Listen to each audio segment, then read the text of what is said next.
Welcome to Jubobarta YouTube channel. WBSSC group C আর group ডির কত নম্বর পেলে তুমি পাস করবে? এত কম কাট আপ কী করে যাবে? সত্যিটা কী তাহলে? এবং ডাব্লিউবিএসএসসি গ্রুপ সি আর গ্রুপ ডি রেজাল্ট কি 15 আগস্টের মধ্যে চলে আসবে? সমস্ত আলোচনা করবো এই ভিডিওতে মাত্র 2 মিনিটে। এবং কত কাট আপ যেতে পারে এটাও আমি বলে দেবো। এবং তোমার এই কাটার মধ্যে যদি হয়ে থাকে তাহলে অবশ্যই পরবর্তী স্টেপের জন্য তোমরা রেডি হও। প্রথমেই বলবো ডাব্লিউবিএসএসসি গ্রুপ ডির কাট আপ করে যেতে পারে। যদি তুমি ইউআর হতে থাকো তাহলে তুমি 36 পেয়ে গেলেই তুমি ইউডাব্লিউএ রাখতে পারো।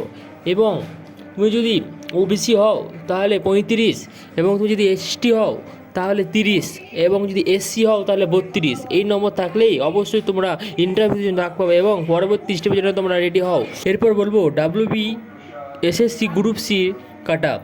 যদি তুমি ইউআর হয়ে থাকো তাহলে ইউআরে কাট আপ যাবে 54, যদি তুমি ওবিসি হয়ে থাকো তাহলে যাবে 53, এবং তুমি যদি এসসি হয়ে থাকো তাহলে যাবে 52, এবং তুমি যদি এসটি হয়ে থাকো তাহলে যাবে 50। এই নম্বর থাকলে তুমি অবশ্যই পরবর্তী স্টেপের জন্য তৈরি হও। এরপরে বলবো রেজাল্ট কবে নাগাদ আসতে পারে। সাংবাদিক বৈঠকে এক রিপোর্টার শিক্ষামন্ত্রীকে জিজ্ঞেস করেছিলেন 15 আগস্ট কি WBSSC group C group D result আসতে পারে? এই শুনে শিক্ষামন্ত্রী বলেছিলেন আশা রাখতে পারো।